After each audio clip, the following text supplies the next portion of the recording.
일단원 불처럼 타오르는 화, 그 근원을 보다. 벗이여, 이 세상을 살아가며 가장 쉽게 복을 잃는 길이 무엇인지 아는가? 그것은 바로 화이니라. 불길처럼 타오르며 한순간에 쌓아온 인연을 무너뜨리고 마음에 깃든 맑음을 태워버리는 것이 바로 화의 성질이다. 부처님께서는 말씀하셨다. 마치 마른 풀에 불을 붙이면 온 숲이 타듯 한순간의 화는 오랜 선행이 공덕을 태워버린다. 법구경. 어찌하여 우리는 화를 내는가? 그 원인을 살펴야 하느니라. 화는 밖에서 오는 것이 아니라 마음속에서 피어오르는 불씨다. 누군가 나를 무시했을 때, 억울한 말을 들었을 때, 혹은 내 뜻대로 되지 않을 때, 그 순간 마음속 깊은 곳에서 내가 옳다는 집착이 일어난다. 이 집착이 바로 화의 불씨요. 그것이 곧 자아에 대한 집착, 아상에서 비롯된 것이니라. 벗이여, 이 세상에는 모든 일이 뜻대로 되지 않느니라. 자식이 말을 안 듣고, 배우자가 내 맘을 몰라주고, 직장에서 억울한 일을 당하고, 심지어는 이 몸마저 내 뜻대로 움직이지 않으니, 그 모든 것에 매 순간 화를 낸다면 그 인생은 늘 불 속에서 사는 것과 같도다. 부처님께서는 어느 날 제자들에게 말씀하셨다. 화는 독보다 무섭다.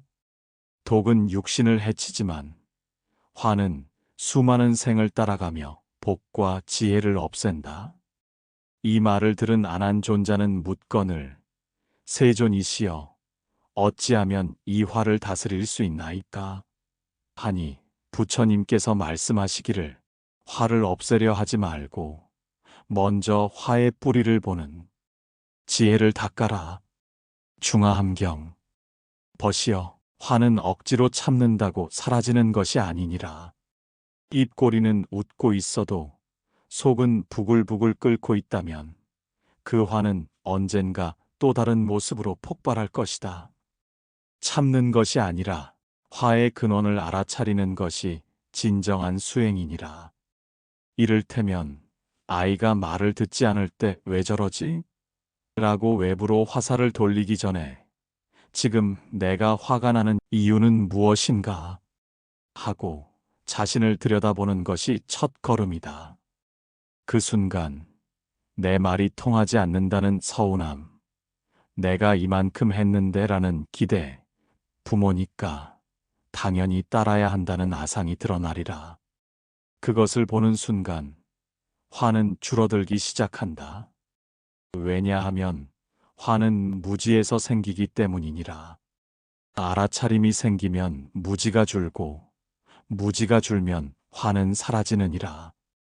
이단원 첫 번째 실천법 정념으로 화를 다스리라. 벗이여, 이제 우리는 화의 근원이 무지에서 비롯된 아상임을 알았네. 그렇다면 첫 번째 실천법은 무엇이겠는가?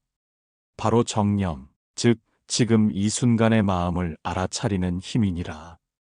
부처님께서는 말씀하셨다. 정념을 가진 자는 불을 다스릴 수 있다. 정념이 없는 자는 바람 앞의 등불과 같다. 자바함경. 이 말씀이 무엇을 뜻하는가? 화를 다스리려면 그 순간 자신의 마음에 일어나는 불씨를 즉시 알아차릴 수 있어야 한다는 뜻이다. 화는 번갯불처럼 일어난다. 말 한마디, 표정 하나에 금세 반응하며 마음이 휘청인다. 그 순간 화를 다스릴 수 있는 유일한 힘은 바로 지금 내가 화가 나고 있구나 하고 자각하는 마음이니라. 이를 정념이라 하며 이는 모든 불선의 싹을 자르기 위한 첫 칼이 되느니라. 벗이여, 이런 예를 생각해 보시게. 직장에서 상사가 이유 없이 당신을 탓한다면 보통 사람은 마음이 부글부글 끓는다. 왜 나만 갖고 그래? 내가 뭘 잘못했는데? 그 마음이 일어나자마자 얼굴은 굳어지고 말은 날카로워지며 몸도 딱딱해진다. 그 결과는 어떠한가? 말다툼, 상처, 후회, 그리고 인연의 단절이니라. 하지만 이때 정념을 가진 자는 이렇게 마음속으로 말한다. 지금 내 마음이 반응하고 있다. 화가 일어나려 하고 있다. 하지만 이것은 잠깐이다. 지나가는 구름과 같다. 그렇게 되면 그 순간 화가 튀어나가는 입구를 닫을 수 있게 되니라. 이러한 정념을 기르기 위해 부처님은 수행자들에게 다음과 같이 가르치셨다. 네 가지 알아차림을 항상 닦으라. 몸의 움직임을 보고, 감정의 일어남을 보고, 마음의 흐름을 보고, 법의 작용을 관하라. 대념 처경.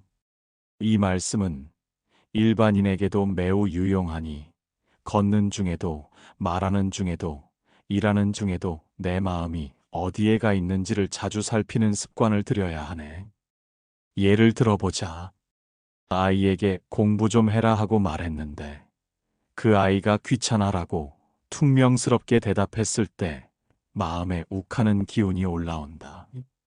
이때 정념을 갖춘 자는 마음속에서 이렇게 외친다.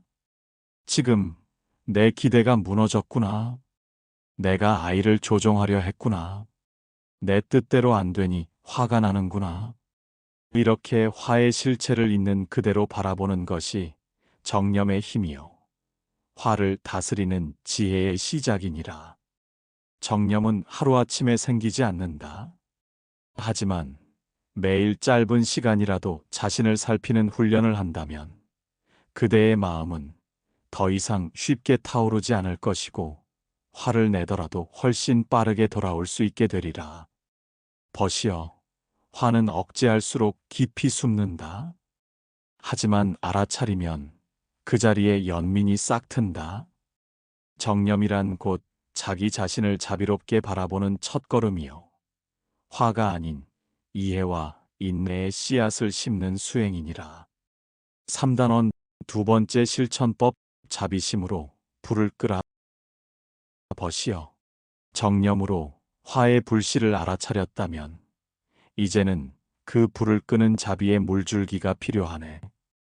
부처님께서는 말씀하셨다.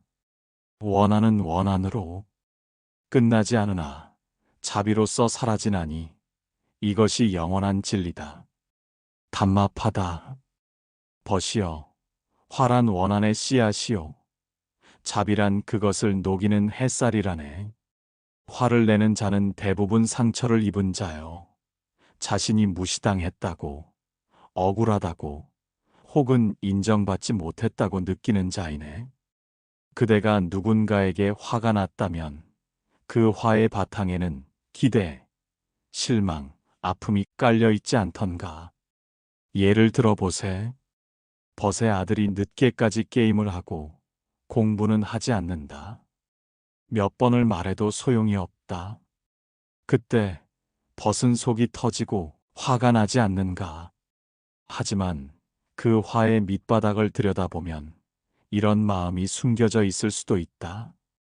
나는 너 잘 되길 바라는데 내 진심을 왜 몰라주니? 이것이 자비의 문을 여는 실마리이네. 벗이여.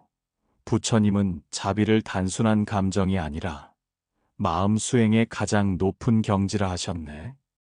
자비는 타인을 위하는 것이 아니라 먼저 자신을 해치지 않는 길이다. 숫단이 빠따. 그대가 화를 낼 때 가장 먼저 상처받는 이는 누구인가? 바로 그대 자신이네. 심장은 빨라지고 머리는 아프고 밤새 뒤척이며 그 상황을 곱씹는다. 반면 자비로운 마음을 낼 때는 그대의 숨결도 부드러워지고 마음도 여유로워지며 몸과 마음이 가벼워지느니라. 벗이여. 그렇다면 어떻게 자비심을 일으킬 수 있을까? 그 첫걸음은 상대도 나처럼 괴로움이 있다는 것을 인정하는 것이네. 부처님은 항상 제자들에게 가르치셨지. 모든 중생은 고통을 피해 행복을 구한다. 그들 또한 어리석음으로 고통을 일으키니 미워하지 말고 연민으로 바라보라. 중화함경. 그렇네. 화를 유발한 사람도 고통 속에 있는 중생일 뿐, 완벽하지 않고 실수도 많고 스스로를 돌보지 못하는 사람이니라. 예를 들면 벗을 무시한 말투를 쓰는 동료가 있다고 하세. 그 말에 화가 치밀지만 그 동료도 속이 불안하고 인정받지 못해 자신을 과시하고 싶을 수도 있네. 그 마음을 이해하려 애쓰면 그를 향한 날선 감정이 서서히 연민과 자비로 바뀌는 것을 느낄 수 있으리라. 벗이여, 자비는 나약함이 아니다. 자비는 화를 다스리는 가장 강한 힘이며 부처님의 가르침 중 가장 아름다운 꽃이니라. 자비는 연습해야 한다. 매일 아침 마음속으로 이렇게 염원하라. 이 세상이 모든 존재가 행복하길, 고통에서 벗어나길, 나를 미워하는 이 또한 평안하길. 처음에는 어색하고 어렵겠지만 그렇게 기도하며 나의 화도 씻기고 상대의 고통도 함께 녹여지리라. 벗이여, 정념으로 화를 알아차리고 자비심으로 상대를 이해하라. 그리하면 그대는 더 이상 화에 끌려다니지 않는 자가 될 것이요. 오히려 화의 근원을 녹이는 수행자가 되리라. 사단원 세 번째 실천법. 인욕의 지혜로 마음을 다스리라. 벗이여, 정념으로 화를 바라보고 자비로 마음을 풀어냈다면 이제는 인욕의 지혜로 그 마음을 단단히 붙드는 실천이 필요하네. 부처님께서 말씀하셨다. 모욕당했을 때 참을 수 있는 자야말로 진정한 강자라. 할 수 있느니라. 법구경. 세상을 살다 보면 억울한 일, 분한 일, 도저히 참을 수 없는 일이 끊이지 않지. 그럴 때마다 우리가 선택할 수 있는 길은 두 가지라네. 분노로 되갚거나 아니면 인욕으로 받아넘기거나. 벗이여, 인욕이란 단순히 꾹 참고 넘기는 것이 아니네. 무기력한 포기가 아니라 깊은 이해에서 비롯된 수행자의 선택이라네. 부처님께서 출가한 지 얼마 지나지 않았을 때 마을을 돌며 탁발을 하시다가 어떤 브라만에게 심한 욕설과 조롱을 들으셨지. 제자들이 화가 나서 나섰을 때 부처님은 조용히 말씀하셨다. 그대는 누군가에게 음식을 바쳤는데 그가 받지 않는다면 그 음식은 누구의 것이냐? 제자가 대답했네. 물론 바친 사람의 것입니다. 마찬가지로 나는 그의 욕을 받지 않노라. 그러니 그 욕은 다시 그 사람의 것이 된다.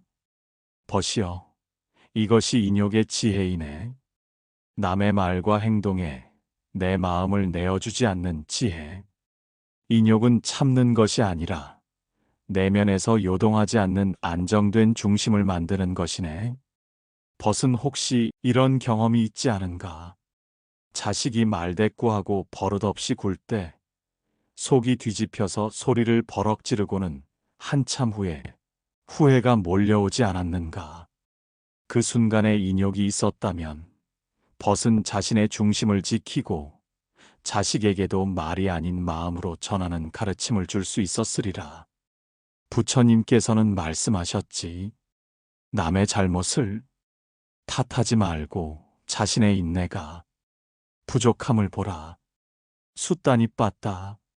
벗이여, 인욕을 기르려면 먼저 시간을 벌어야 하네. 즉각 반응하지 말고 마음속에 한 호흡의 틈을 내어주는 것이 첫걸음이네. 예를 들어보세.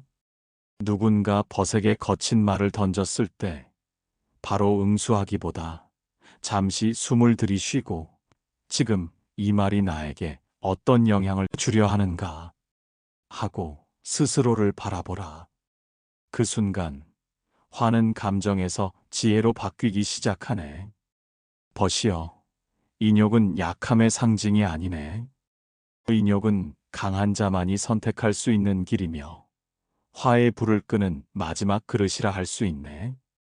삶은 끝없는 마찰과 부딪힘 속에서 이루어지니 인욕 없이는 결코 평안한 하루를 살아갈 수 없느니라. 부처님은 제자들에게 인욕의 예를 들며 이렇게 말씀하셨네. 큰 바위산이 바람에도 흔들리지 않듯 욕설이나 칭찬에도 마음이 흔들리지 않는 자가 되라. 벗이여, 그대의 인욕은 세상과 타인으로부터 그대를 지켜줄 방패가 되리라. 그리고 그 인욕은 그대의 자식에게, 주변 사람들에게 진정한 참을 수 있는 힘의 본보기가 되리니 말이 아닌 행동으로 전하는 가르침이 되리라. 벗이여, 정념으로 알아차리고 자비로 이해하고 인욕으로 감싸 안는 이 길이야말로 부처님께서 설하신 복을 지키는 길이니라. 5단원 복을 지켜내는 자의 마지막 마음가짐. 벗이여, 지금껏 우리는 화를 다스리는 세 가지 실천, 즉 정념, 자비, 인욕의 길을 걸어왔네. 이제는 그 길에서 얻은 마음의 평화와 복을 어떻게 오래도록 지켜낼 것인가에 대해 부처님의 지혜를 빌어보세. 부처님께서는 이렇게 말씀하셨지. 복은 얻기보다 지키는 것이 어려우니 진실한 마음과 행위로 지킨 복은 다음 생에도 이어지느니라. 안구따라 니까야. 벗이여, 우리는 종종 큰 복을 원하지만 그 복이 나에게 머무르지 않는다고 한탄하네. 하지만 잘 살펴보면 복은 우연히 사라지는 것이 아니라 우리의 마음가짐과 태도에 의해 흘러나가는 것이네. 벗은 혹시 이런 적이 있는가? 마음을 다스리며 살아가다 어느 날 갑자기 욱하는 말 한마디, 감정의 폭발 하나로 오랜 시간 쌓아온 평화를 잃은 경험 말일세. 복은 그처럼 연기와 같아서 잠시의 바람에도 흩날려 버리곤 하지. 그렇기에 부처님은 복을 지키는 마지막 마음가짐으로 다음 세 가지를 가르치셨네. 겸손. 나는 옳다는 생각을 내려놓으라. 부처님께서는 제자들에게 종종 이런 물음을 던지셨지. 그대는 항상 옳은가?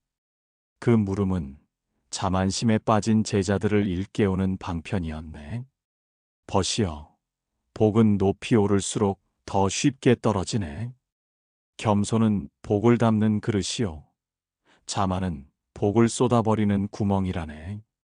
누가 잘못했건 내가 틀리지 않았다 하더라도 겸손한 자세로 말하고 행동하는 이에게 세상은 결국 마음을 열게 되니라. 진리를 알되 자랑하지 않고 깨달음을 얻되 낮은 자리에 있으라. 법구경. 감사. 지금 있는 복을 자각하라. 벗이여, 화는 주로 무엇에서 시작되는가? 바로 결핍감이라네. 왜 나는 이런 대우를 받아야 하지? 내가 뭘 그렇게 잘못했나? 왜 저 사람은 나보다 잘났지? 이런 마음이 화로 바뀌고 그 화가 복을 잠식하게 되네. 하지만 감사하는 마음은 있는 것에 집중하게 하고 화를 불러오는 허전함을 달래주네. 부처님께서는 이렇게 말씀하셨지. 탐욕이 적은 이는 감사하며 감사하는 이는 괴로움을 멀리하느니라. 숫단이 빠따. 벗이여, 아침에 일어나 쉴 수 있는 몸이 있고 먹을 수 있는 음식이 있고 말을 건넬 이가 있다면 이미 복된 하루는 시작된 것이네. 공덕을 나누는 마음. 복을 나누면 복은 더해진다. 벗이여, 복을 지키는 가장 강력한 실천은 그 복을 나누는 일이네. 자식에게 화를 내지 않기 위해 참고 배우자에게 먼저 웃어 보이고 가게 직원에게 고운 말 한마디 건네는 것.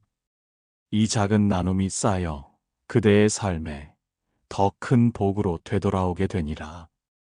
부처님께서 제자들에게 이렇게 말씀하셨지.